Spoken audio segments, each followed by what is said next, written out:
And then, you know, well, bring me 1,200. Okay, they bring me 1,200, blah, blah, blah. You know what, man, we settled the case. Well, I finished those 4 days or 3 days of stuff, of 400 pages, and yeah, we're not going to need it after all. I mean, so you get ripped for the other 1,200 bucks. So just be careful. Just be, and you know, you'll kind of know when you're out a little bit, but when you're new, be careful. We all get all this in writing in case they're like, hey, I want all that You money signed back. a contract with them saying No. that they're required. Mm-hmm. I guess you could take them to small claims court with them. But what they do is they usually want like a receipt, like a bill. You know, I want a bill, you know, so I can show my client, you know, where it went. Okay, well, I have a bill when you come pick up the job or whatever when it's done. You know, and sometimes they want you to sign a piece of paper. Hey, we dropped the check off. You know, you got the check. You know, and you don't come back and say, hey, I didn't get the money. I never got that check, or you know, and then some of the people like in our court bring cash. You know, and that's when I usually will sign something and say, hey, look, you brought $300. It was cash. I signed off on it. I received the $300. I told you to be ready by Friday. You'll get it by Friday. Here's your, you know, little thing. So I have something printed out, and I just print it out and just, you know, whatever the amount is, fill in the amount, sign it, have her sign it, him or her sign it, to make sure that, you know, everything's okay. We both have our signatures on it. Everything's good. Okay. So that's what it is. And brought into your computer, you could say that you want to edit while the translator works in the background. If you select QuickTran, you will not be able to begin editing until your complete file has translated. We'll be able to translate faster because the editor does not have to share the computer's processing power with the translator. After translation is finished, And this is what it looks like after translation is finished. So it's going to tell you how many entries, huh? I was gonna say, oh, that's what that looks like. Yeah. I was wondering what it So was. total entries translated, and it'll tell you, you know, you had 10,000 entries or whatever. You had 245 untranslates, and you had, you know, 1,176 conflicts. Whatever. On 57 pages. So it tells you how many pages you have, so that's how you know. Hey, you know what? We just took that one job this morning. You know, the judge devoted that whole morning to this one case to get it done.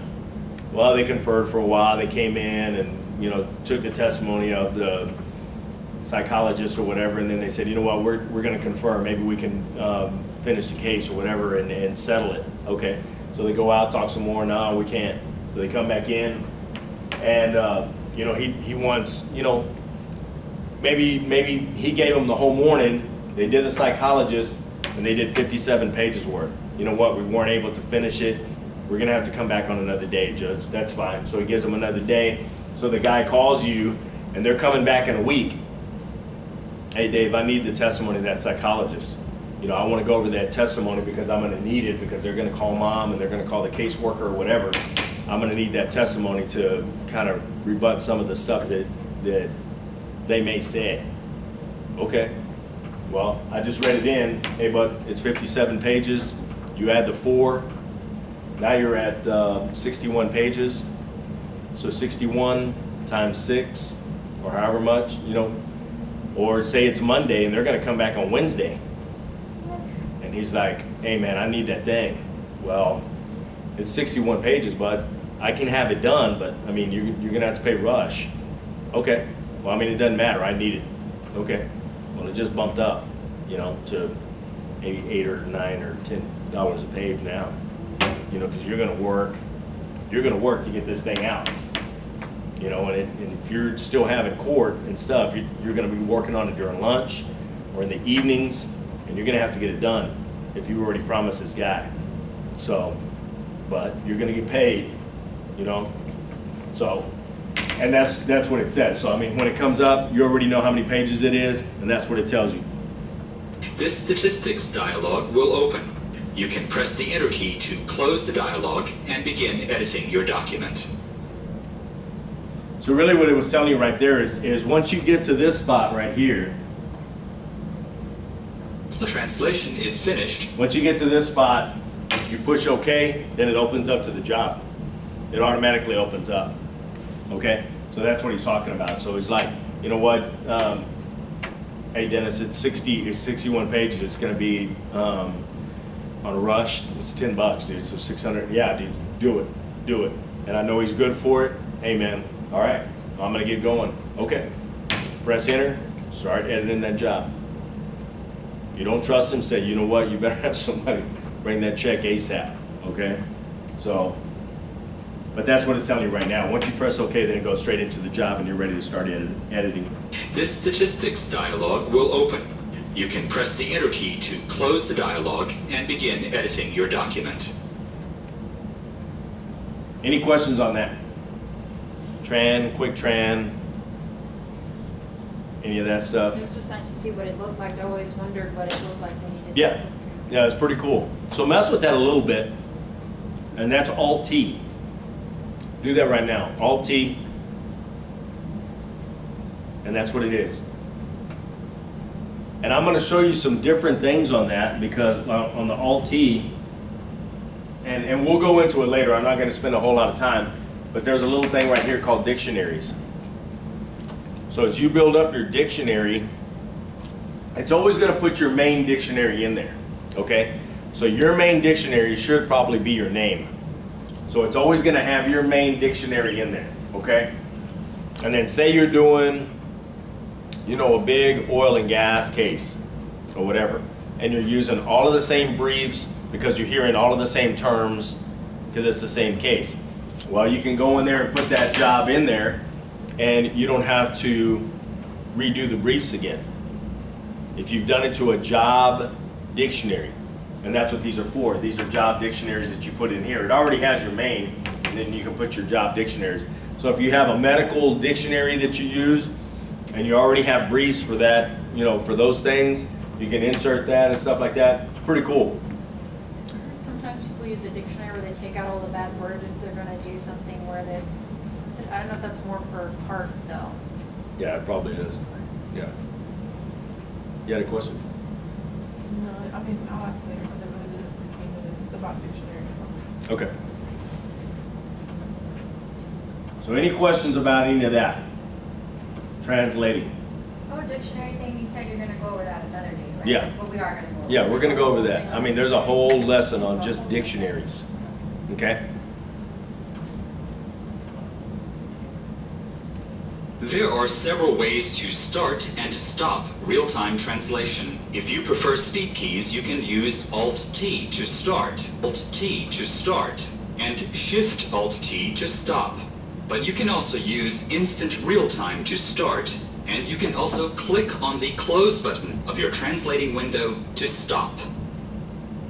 The Translate Notes dialog, which you can access through the speed key, offers many options. Here you could select the dictionaries that you want to use just for this translation, or you could go to your user settings to make a selection of dictionaries that will be remembered. Here is where you would indicate that you want to use a master job dictionary for large cases. This is the subject of a separate presentation in the Dictionaries section of Visualizers. In this example, you see I'm setting up for real-time translation, and I want to record an audio file that will be synchronized with my real-time text. When I press the OK button, I'll be asked to give the file a name. With real-time translation, I can see and edit what I'm writing. Readback is much easier, plus I can be recording a synchronized audio file to accompany my transcription. I'm also displaying the real-time statistics dialog. Not only does it include an audio level indicator to let me know if I'm getting a good sound recording, it includes a showing me the number of words per minute that I'm currently writing and the number of words per minute that I've been writing since translation began. Can't do that on the student version. Yeah. On the student version, you don't have to worry about some of that stuff. So I'm gonna play it again. There was a lot of information in there. I mean, most of it's kind of self-explanatory, but I mean, I'll kind of stop on some stuff and y'all have some questions. There are several ways to start and stop real-time translation. If you prefer speed keys, you can use Alt-T to... Do y'all understand that? Do y'all use that? Are they talking about to open up the real-time or to open up the notes? To open up a previously previous trans? Yeah. done job or a new Yeah. job? A one that you've already started. Okay. Yeah. Okay. So it's Alt-T and then Shift-Alt-T to close it. Start and Shift-Alt-T to stop. But you can also use Instant Real-Time to start. You can also click on the Close button of your translating window to stop. The Translate Notes dialog, which you can access through the speed key Alt-T, offers many options. Here you could select the dictionaries that you want to use just for this translation, or... And that's what they were talking about. So say you're going in and you're going to do a job. It's a medical job that has to do with the fin-fin, okay? Say, you know, and you already have a dictionary for your medical and for fin-fin. So it's like, you know, then I'm going to use it. So you go in here and you select real time, come up here, punch dictionaries, your different dictionaries will come up, you press medical, your main is already there.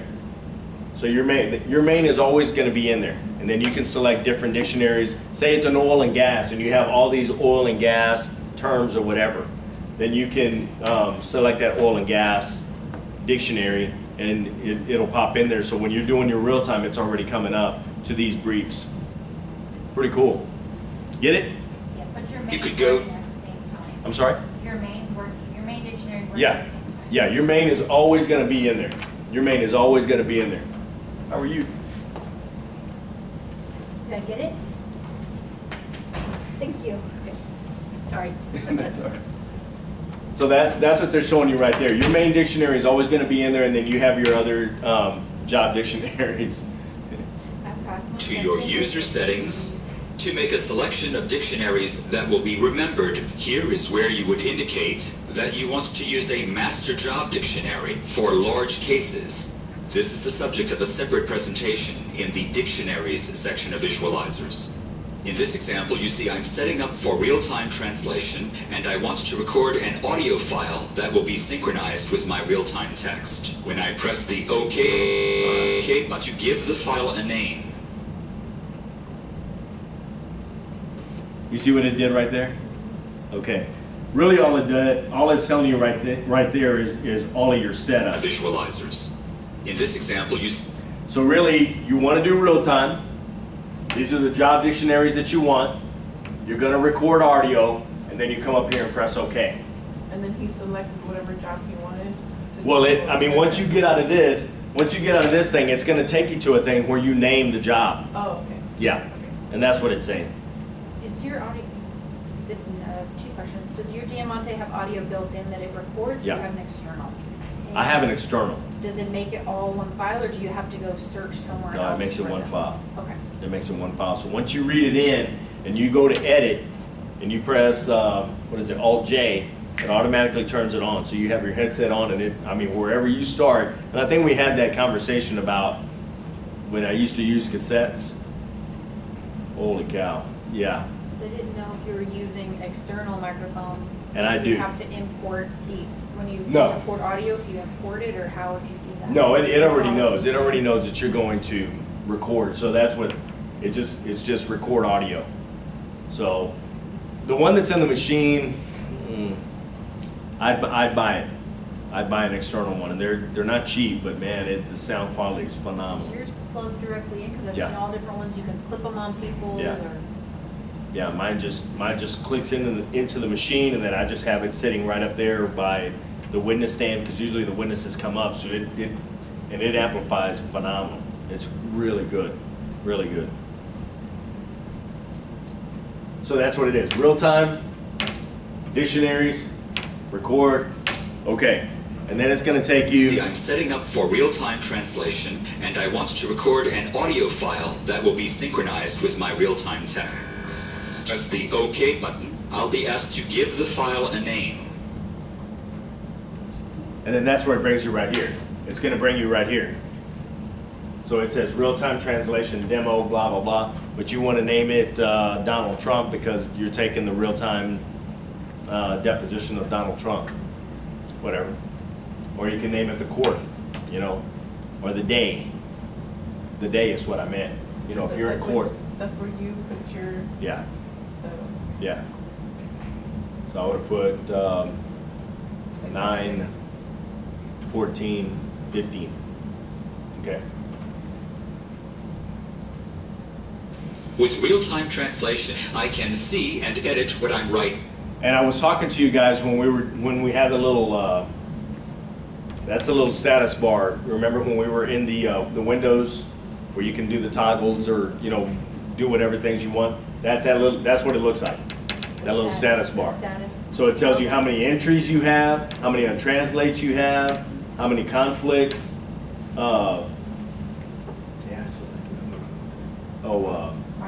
Artificial intelligence, yeah. And then how many words per minute. So it's telling you how many words per minute you're going. And if this thing is moving, then it's recording. If it's not, Houston, we have a problem, okay? So maybe you just didn't turn on the external mic and that's what it is. And usually that's, you know, so one of the first things I do is I always look at mine and say, oh yeah, it's going. I see it jumping around. Okay, it's good to go. You don't see it jumping around, you got a problem. Yeah, you're putting the brakes. So it's actually pretty cool. I mean, you know, but it just takes up a little more space or whatever. So I mean, if you want to put it up here, I don't know. I mean, you know, you can kind of do what you want. So if you want the status bar and you want to see, you know what, I want to see how well I'm writing. I want to see, you know, my percentages or whatever, and it tells you percentages over here. So it's pretty neat. Read back is much easier, plus I can be recording a synchronized audio file to accompany my transcription. I'm also displaying the real-time statistics dialog. Not only does it include an audio level indicator to let me know if I'm getting a good sound recording, it includes a speedometer showing me the number of words per minute that I'm currently writing and the number of words per minute that I've been writing since translation began. Any questions about that? Status bar is Pretty cool. Yeah, audio. it's pretty cool. That's pretty neat. So I mean, you know, if you want it, great. If not, it's no big deal. Whatever. So I mean, and you can try it. I mean, you guys write real time here, right? Try it. Put it on there. No? We just look at the little audio. Oh, you don't? You didn't what? Well, we don't have to, right? We don't have to. You should. You always write real quick. If you plug in for You don't? class and stuff, No. you do. Like for your test? Well, I only come on Mondays for actual class, but Oh. I've never plugged in or anything. I always have to transfer through what do you call it? An external drive, because mine is on a floppy disk. You have a floppy You can't disk? plug your machine directly into. So much for never using copies. Yeah. Welcome to the class, dinosaur. And my aunt, she's an official, and she still uses the cassette. So every time we talk about it, I laugh. and I Really? think about her. Who is this Yeah, we lady? had that the first class. I remember that. Like, Who is it? Christine Gutierrez, or Gutierrez, I can. Christine Gutierrez? Yeah, she was an official down at Travis County. Oh, okay. so you can't plug the machine directly into the computer? I'm sure I can, I just never do. You need to, Yeah. you need to, because you need to start writing real time. You really do. And it's actually pretty cool. I mean, you'll build up your dictionary and you'll see, I mean, it's going to be a lot more helpful. You know, when you practice and stuff like that, Yeah. way more, way. So yeah, you need to. Any questions? Not so fun. Not so much.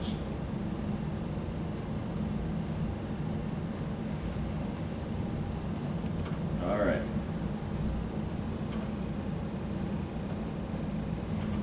Now we're going to go into hyperkeys.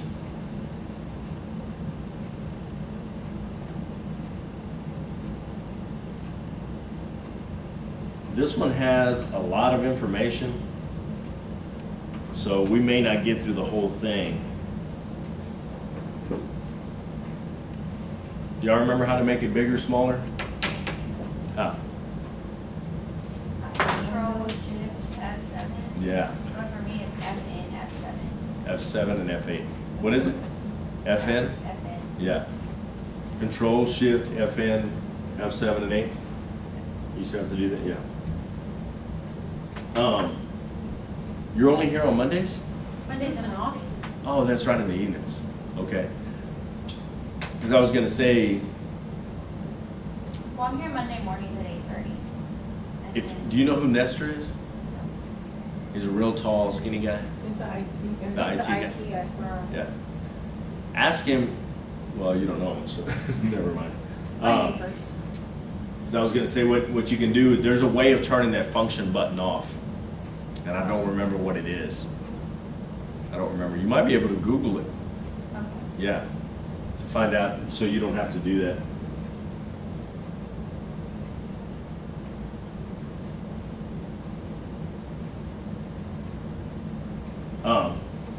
So now we're going to talk about magic keys, AutoMagic and HyperKeys. Really cool stuff right here, guys. Really good stuff. So, you know, really kind of pay attention. So what you want to do,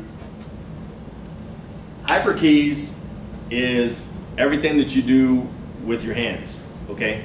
So HyperKeys is totally different in this software, because now it's not letters on the keyboard, it's functions on the keyboard. So you have to be real careful, and you're going to have to get used to it, I mean, in the beginning, because you're going to think you can just start typing or whatever, and it's going to start doing all kinds of stuff, and it's going to start jumping around and deleting words and blah, blah, blah. But, you know, don't freak out, okay? Because there's ways to correct it so it's not that big of a deal, okay? So the way that you turn HyperKeys on is Alt-Z, okay? Try it. Well, you'll have to get into a job. So if you have an old job, I mean, I say job, but like where you practiced or an old test or whatever, go into like an old test or whatever. And you'll kind of see, well, let me go through it first and then we'll kind of do it. So Alt-Z turns HyperKeys on and off, okay? HyperKey in, which is just the letter N, takes them off. And then you can start typing and it's a regular keyboard then, okay? So using AutoMagic and HyperKeys is the fastest way to edit with Total Eclipse, okay? So it, you know, it starts asking you, what is AutoMagic? Each time you move your cursor, Eclipse analyzes the context and the AutoMagic offers the top editing choices, and that's what I was telling you. So when you start moving around, it's going to start asking you, well, what do you want to do? You want to put a byline there? If you do, it's F2, because you go into your speakers in F2, modify a paragraph, continuation with dashes, global something. If you want to type in text, it's just N, delete a word is D, and we'll kind of go into more of that stuff, you know, as we go. So this is about AutoMagic overview. Here's an overview of how AutoMagic works. AutoMagic makes using Eclipse as easy as 1, 2, 3. When you turn on Eclipse, press 1 to reopen the last job you were in.